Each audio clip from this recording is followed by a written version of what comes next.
natin lahat, alam naman natin lahat, ako lang ang request ko lang, hiwa-hiwalay kasi tayong mga Pilipino, di ba? Kahit dito sa Netherlands, panawagan ko lang kay Attorney Harry Roque. Balita ko, I heard lang but I'm not too sure if it's true, na namimigay ka raw sa isang lugar dito na nagpalitsyon ka raw just to divide the Filipino people. Attorney, I campaigned for you, naniniwala ako sa iyo. Please, please come back here. Let's all fight as a group. Because if we are divided, we are going to fall.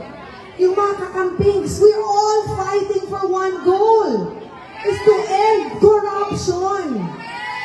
Bakit tayo hiwa-hiwalay? Magsama-sama tayo. Kakampings, pati yung mga hiwa-hiwalay dito. Maharlika, come back to the flock.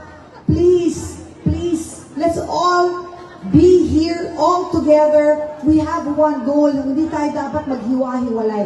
Divided we fall, united we stand. So, ladies